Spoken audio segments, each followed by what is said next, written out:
Hello दोस्तों, कैसे हैं आप। तो इस वीडियो में हम बात करने वाले हैं बैटल ऑफ बक्सर के बारे में, जो 22 अक्टूबर 1764 में हुई थी 22 अक्टूबर 1764 में। उस टाइम बक्सर बंगाल में ही था और ये जो युद्ध था उसके एक तरफ ब्रिटिश आर्मी थी और दूसरी तरफ कंबाइंड आर्मी थी। शाह आलम II की, जो मुगल का एक एम्परर था, मीर कासिम की, जो मीर जाफर का दामाद था, और सुजाउद्दौला की, जो अवध का नवाब था। ये सुजाउद्दौला अलग है, बैटल ऑफ प्लासी में सिराजुद्दौला था, तो कंफ्यूज मत होना। और battle of Buxar battle of Plassey के कॉन्टिन्यूटी में है, तो बैटल ऑफ प्लासी वाली वीडियो भी पूरी देख लेना। उस वीडियो का लिंक भी मैं डिस्क्रिप्शन में डाल दूंगा, तब बैटल ऑफ बक्सर ज्यादा अच्छे से समझ आएगी। और हाँ, एक बात और, मैं ये सब आपको स्टोरी की तरह पढ़ा रहा हूँ, ये सारी वॉस, ये सब कॉन्सेप्चुअल टॉपिक्स है। मैं गारंटी दे सकता हूँ कि ये सब आपको बुक से एक बार पढ़ने में समझ नहीं आएगी, तो वीडियो को ध्यान से देखना। यहाँ आपको सिंपल वे में एक बार में सब कुछ समझ आ जाएगा। और अगर आप नोट्स बनाना चाहते हो तो वीडियो को पॉज कर करके नोट्स बना सकते हो। Okay, let's get back to the topic. This is RJ and you are watching Mission 360.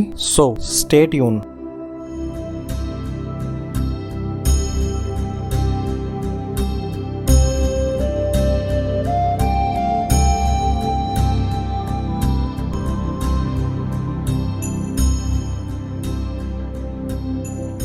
अब स्टोरी कुछ ऐसी है कि तो 1757 में हमने देखा था कि मीर जाफर को अंग्रेजों ने बंगाल का नया नवाब बना दिया था, क्योंकि मीर जाफर ने अंग्रेजों को युद्ध जीतने में मदद की थी। तो मीर जाफर एक तरह से ब्रिटिशर्स का ही पपेट बन के रह गया था और उसे जैसे चाहे वैसे यूज करते थे। फिर कुछ टाइम बाद मीर जाफर अंग्रेजों की हरकतों से इरिटेट होने लगा। अब भाई वो बंगाल का नवाब है और अंग्रेजों ने कुत्ता बना रखा है, कुछ समझते नहीं थे, तो उसकी ईगो भी हर्ट हो गई थी। तो वो ब्रिटिशर्स को काफी चीजों के लिए मना करने लगा, जैसे कि ब्रिटिशर्स के कुछ काम बोले जाते थे तो उनके लिए मना कर देता था। फिर मीर जाफर ने डच लोगों को कांटेक्ट किया कि वहां से कुछ हेल्प मिल जाएगी, अंग्रेजों ने बड़ा परेशान कर रखा है और इनसे पीछे छुड़ाना है हमेशा के लिए कैसे भी। अब क्या होता है कि अंग्रेजों को ये बात पता चल गई और उन्होंने डच लोगों को और मीर जाफर को हमेशा के लिए हटा दिया। अब तक आते आते ब्रिटिशर्स बहुत पावरफुल हो चुके थे, इनसे कोई डायरेक्टली भिड़ना नहीं चाहता था। फिर अंग्रेजों ने मीर कासिम को बंगाल का नया नवाब बना दिया, जो कि मीर जाफर का ही दामाद था।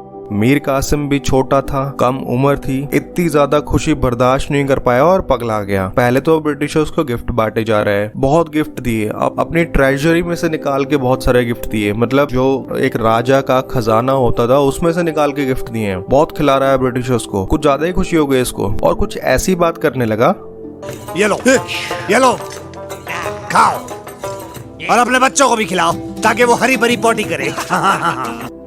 अब कुछ टाइम बाद ये भी मीर जाफर की तरह इरिटेट होने लगता है ब्रिटिशर्स के डिमांड से और सनक गया। उसने ब्रिटिशर्स को बोला, आप टैक्स दो बेटा। ये जो 10 तक जो ब्रिटिशर्स को फ्री ट्रेड करने के लिए अलाउ करते थे ना, वो मना करने लगा। अब आपको क्या लगता है, ब्रिटिशर्स मानेंगे? बिल्कुल नहीं। तो इसने सनक में टैक्स फ्री ट्रेड सबके लिए कर दिया। उस रीजन में जितने भी बिजनेसमैन बिजनेस कर रहे थे तो कोई टैक्स नहीं देगा। ऊपर से मीर कासिम ने एक और हरकत कर दी, अपनी कैपिटल को शिफ्ट कर दिया मुर्शिदाबाद से मुंगेर, जो बिहार में था, और इसी के साथ चुपके से इसने अपनी आर्मी भी तैयार कर ली। अब जब पर्सनल आर्मी बनाई है तो इरादा कुछ टेढ़ा ही था, और वो ये था कि ब्रिटिश के पटना स्टेशन पर अटैक करके इसने काफी अंग्रेजों को मौत के घाट उतार दिया। अब आप बताओ, ऐसा कुछ देखकर क्या गोरे लोग शांत बैठेंगे? बिल्कुल नहीं। तो गोरों ने भी अटैक किया मीर कासिम पर और मीर कासिम भाग गया अवध के नवाब के पास, जिसका नाम था सुजाउद्दौला, जिसकी मैंने वीडियो के स्टार्टिंग में बात करी थी।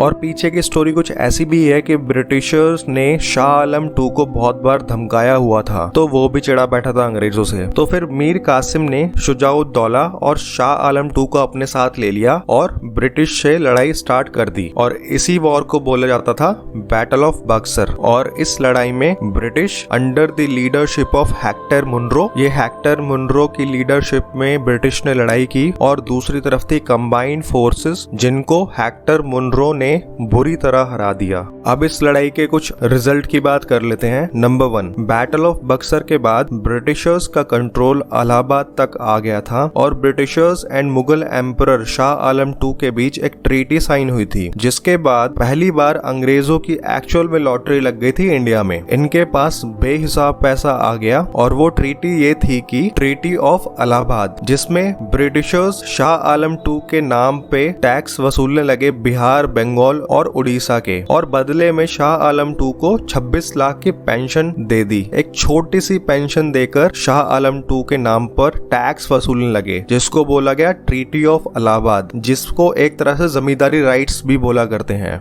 पॉइंट नंबर 2, शुजाउद्दौला पे 50 लाख का फाइन मारा अंग्रेजों ने और अग्री हो गए कि फ्यूचर में शुजाउद्दौला की किसी से भी लड़ाई होगी तो ब्रिटिशर्स शुजाउद्दौला को सपोर्ट करेंगे। पॉइंट नंबर 3, और इन्होंने इंडिपेंडेंट नवाब का सिस्टम ही खत्म कर दिया। इनको लगा बहुत हो गया यार, जिसको भी नवाब बनाते हैं हर कोई इरिटेट हो जाता है और हर कोई हमसे गद्दारी करने लगता है, तो इन्होंने सोचा कि अब हम यहाँ का सारा कंट्रोल रखेंगे अपने हाथ में। तो इसी के साथ ही पॉइंट नंबर 4 भी आता है। इन्होंने बंदे को गवर्नर बना दिया बंगाल का। सोचो वो कौन होएगा? वो होएंगे अपने क्लाइव अंकल। बोला था ना ये बहुत बड़ा गेम खेलेंगे, बहुत दिमाग है इस बंदे के पास। तो इसी के साथ अपनी बैटल ऑफ बक्सर खत्म हो जाती है। अब क्योंकि हम क्रोनोलॉजिकल ऑर्डर में चल रहे हैं, क्रोनोलॉजिकल ऑर्डर मतलब कि पहले पिछले साल क्या हुआ, उसके बाद वाले साल में क्या हुआ, उसके बाद वाले साल में क्या हुआ, तो एक सीक्वेंस में एक ऑर्डर में चल रहे हैं। तो अब अगली वीडियो में हम एंग्लो मैसूर वॉर के बारे में पढ़ेंगे। अगर आपको वीडियो में कोई भी डाउट हो तो मुझे कमेंट करके बताएं, और ये वीडियो आपको कैसी लगी वो भी मुझे कमेंट करके बताएं। लाइक करें अगर आपको वीडियो पसंद आई है तो, सब्सक्राइब करें चैनल को ताकि आप इस तरह के वीडियोस और देख पाएं। शेयर करें उन लोगों के साथ जो भारत का इतिहास जानना चाहते हैं डिटेल में। Press the bell icon. Thanks for watching and at last, जय हिंद।